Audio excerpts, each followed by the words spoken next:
Hello, how are you all?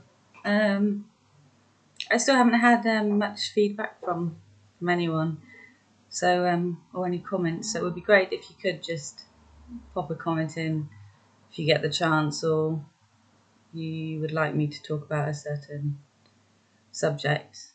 And I kind of thought I'd share my not life story. I'm not getting out that big red book or anything, because it would bore you to death. But I guess for me, my mental health problems started when I went to the University of Bath, and then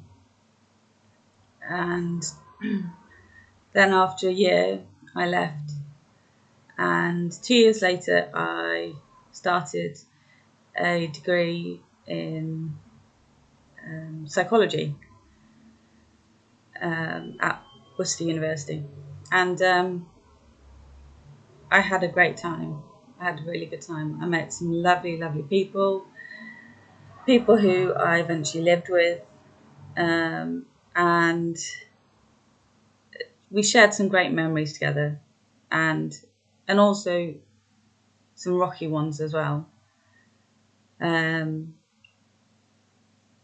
My mental health wasn't great, which impacted on my friends, and it's really difficult because I've known for so long about how mental health problems can affect a person and can affect relationships. And now I have a couple of friends, good friends, but I do miss the friendships that I had at university. I think I was a lot happier, so you're going to attract friends more easily. If you're more outgoing, then people are going to want to be around you. Nobody wants to be around somebody who's all doom and gloom and unhappy. And you see how people's lives change. They go down different routes. Some people that I know are now married, with kids, and it's hard not to compare yourself to others. And I do struggle with this. I struggle with comparing where I am now, my current situation, compared to other friends who I knew their situation at the moment. And I think it's hard sometimes for other people to understand that you're not distancing yourself because you want to. You're distancing yourself because you don't want to hurt them through your actions, or you don't want to ruin their day if you're having X amount of seizure attacks, or feeling really tired. And it's I just wondered if anybody else had experienced the same thing in terms of friendships. I would like to find more friends, but it kind of puts people off as soon as they either see a wheelchair or know you're in a wheelchair, and that you spend a lot of the day having seizure attacks and feeling very tired, and in pain because of these attacks are making your body movements uncontrollable, which it does affect your muscles. I think I'm a bit of a boring bugger in my current situation. I used to be quite bubbly and a lot happier when I didn't have a wheelchair. I wasn't having attacks, and I was living what to me was normal life. So anyway, I did end up gaining my degree, It took 5 years. I switched to part-time, and in that time my friends had all graduated. But I persevered because I'm a stubborn bugger, and I did gain that qualification. Have I used it? No, but that's not the point. I've still got the piece of paper. And there are other qualifications that I have done, and other things that I've just dabbled at. I've tried. I don't like sticking to one thing because I get bored too easily. So I like to try different things. And I don't know if it's me trying to find my place in the world. Maybe that's why I try different things, or maybe I'm just one of those people who can't settle doing one thing. As a child, I always thought, oh, I want to be an astronaut. And then I thought, oh, no, I don't. I want to be a police officer. Oh, no, I don't. I want to go into the army. Oh, no, I don't. All of these kind of things. And in some ways, I'm still like that. I'm still thinking, which direction do I want to go? Where do I want a career to go? And I find it very difficult on a daily basis. It's very hard for me to look towards a future, because my current situation, which has been the case for probably about 4 years since I had to stop my nurse's training due to having a seizure attack on placement. And I loved the placement that I was on, and it was just such a shame. It just all happened so suddenly, and you go from being a student nurse to then having that kind of identity, which I loved, being taken away from you. And I still don't think I've accepted that I can't do that anymore. I can't do that kind of role anymore. You don't see nurses on wards racing around in wheelchairs, taking blood, giving IVs. You don't see that. If you had to run to trauma, well, I'd be wheeling behind them. It's not safe working, and it's not possible. I don't see it as discrimination. I just see it as a practical thing. Is that it just won't work. An occupational health wouldn't pass it. So I do understand depression, and I think my saying of take it one day at a time is because when you're depressed, it's very hard to see a future, and it's very hard to see to the next day. And although I'm not depressed, I still take that approach, because for me, one day at a time is achievable. So, for instance, this morning I woke up. I have several attacks in the morning. My carer arrives 9 o'clock, and I've got things that I need to do.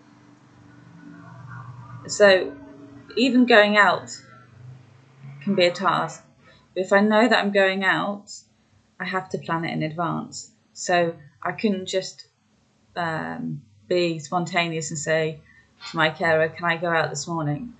I would have told her the day before, so yesterday, can we go to XYZ?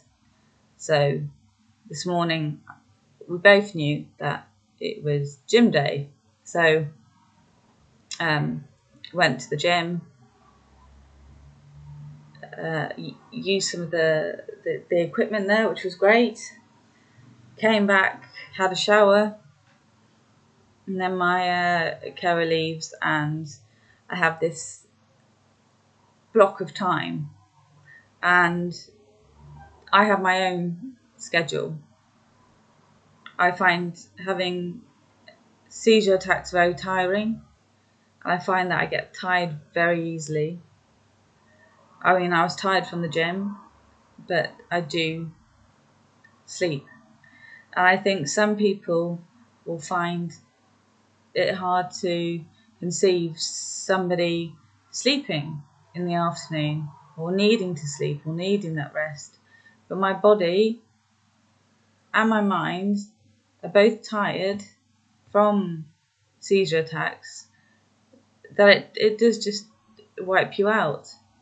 So I need that hour or however long to try and recoup, because if I don't, I just struggle throughout the day, and I kind of plod along thinking I just want to sleep. And my body isn't as young as it used to be, and it's like my body's screaming at me saying, you need to rest, you need to rest. And I know if I don't rest, then I'm going to be grouchy, and I'm going to be I'm going to be aching, because I'm not allowing my time for my body to recuperate. So I find it very good for my body and my mind to have that time where I can just rest. And some people might say it's lazy. Some people might say, well, why aren't you doing more in that time? And I do other things if I can, but it just depends on the day. My day is sometimes like Groundhog Day. I know I'm going to have seizure attacks in the morning. I know I'm going to have them throughout the morning. I know I'm going to have them whenever in the afternoon. I basically know that I'm going to have them every day. There hasn't been a day that I haven't, in years, that I've had a day that's been free of any seizure attacks. And I think with FND, there are a lot of symptoms which, when they all come together, they really do impact you. So they might seem really small, or they might seem such as, I don't know, so aches and pains, or problems with your bladder or your bowel, or anything to do with fatigue, pins and needles. It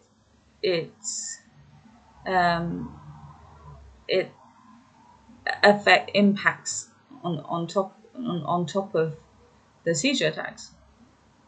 And I think there needs to be more awareness of FND, because I didn't know what it was when I was diagnosed with it. I just saw the 3 letters FND, and I had to Google it because nobody explained to me what it was. And it's like your body, it's like your mind your body's not doing what your mind's telling it to. So they say it's a bit like a computer, and it's not, the hardware isn't there, there's some kind of problem. And I do find sometimes I'm a bit weaker on one side, and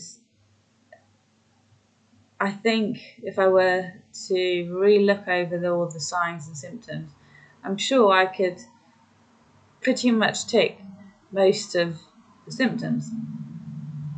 And knowing that I have that diagnosis, in a way, is a bit of a relief, as it has made sense to me.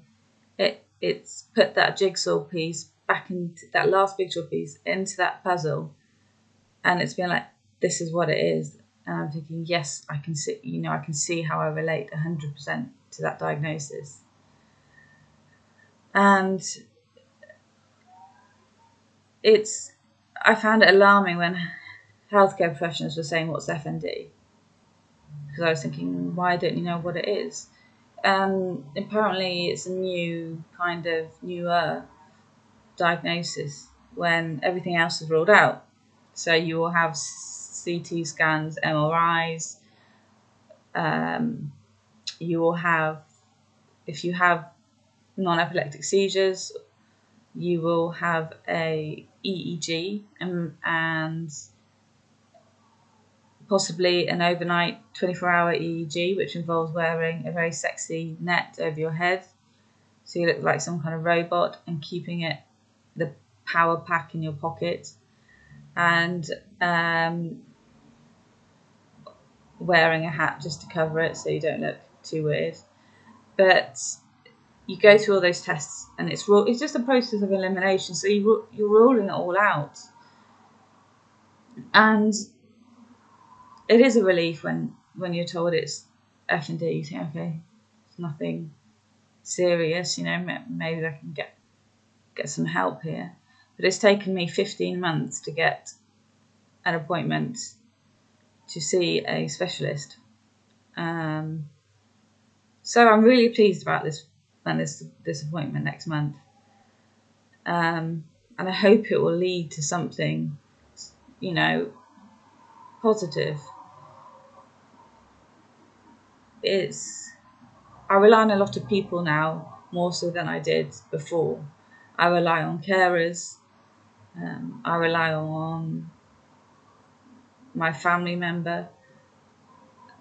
I can't do things that I used to be able to do. I require assistance when showering.